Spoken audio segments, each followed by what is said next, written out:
এরকম একটা রেসিপি হলে এই গরমের মধ্যে তৃপ্তি সহকারে ভাত খাওয়া যাবে। আসসালামু আলাইকুম। আপনাদের সাথে কালো বেগুন, টমেটো, আলু দিয়ে কাতলা মাছের লবণীয় একটা ঝোলের রেসিপি শেয়ার করছি। মাছগুলোকে ভালোভাবে ধুয়ে লবণ হলুদ মাখিয়ে ভেজে নিয়েছি। একটা কড়াই বসিয়ে দিলাম, পরিমিত তেল দিয়ে কিছু পেঁয়াজ কুচি দিয়েছি। পেঁয়াজটি নরম হয়ে আসলে মশলাটা কষানোর জন্য পানি দিয়ে দিব। তারপর একে একে মশলাগুলো দিয়ে দিব। রসুন বাটা, হলুদের গুঁড়া, মরিচের গুঁড়া, একটু জিরার গুঁড়া আর স্বাদ মতো লবণ। লবণটা আমি এখানে দিতে ভুলে গিয়েছিলাম, তাই পরে দিয়েছি।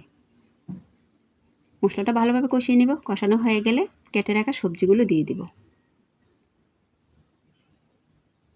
তারপর নেড়ে চেড়ে কিছুক্ষণের জন্য ঢেকে দেব।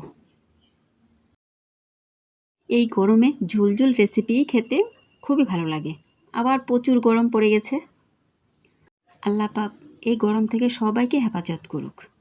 কষানো হয়ে গেছে, পরিমিত ঝোল দিয়ে দিব। তারপর ভেজে রাখা মাছগুলো। মাশাআল্লাহ, এতটা মজার, এতটা লোভনীয় হয়েছিল রেসিপিটা, একদম তৃপ্তি সহকারে ভাত খাওয়া গেছে। এই রেসিপিটা একবার হলো ট্রাই করে দেখবেন, আর ভালো লেগে থাকলে একটা শেয়ার করে দিবেন, অন্যদের দেখার সুযোগ করে দিবেন।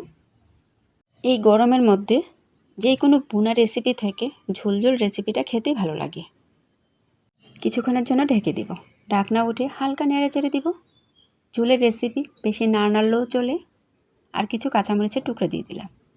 এই কাঁচামরিচটা কিন্তু আপনারা চাইলে পেঁয়াজের সাথেও দিতে পারেন। আমি শুধু ফ্লেভারের জন্যই এখন দিয়েছি। বেশি জাল ছড়িয়ে যাবে, বাচ্চারা খেতে পারবে না। রোদের কারণে রেসিপিটা একবার এক এক রকমের কালার দেখায়। আমার চুলাটা যেই পাশে 12টার পর থেকে আস্তে আস্তে রোদ চলে আসে। রান্না করে কোনো শান্তি নেই। লাস্ট ফিনিশিংয়ে কিছু ধনিয়া পাতা দিয়ে দিলাম। এখন পরিবেশন করে নেব। আবার যেই গরম পড়েছে, বেশি বেশি করে পানি খাবেন। সবাই সুস্থ থাকেন দোয়া করি। এতক্ষণ ভিডিওটা দেখার জন্য অসংখ্য ধন্যবাদ। আবারও চলে আসবো নতুন এক ভিডিও নিয়ে। ততক্ষণ সবাই ভালো থাকবেন। আল্লাহ হাফিজ।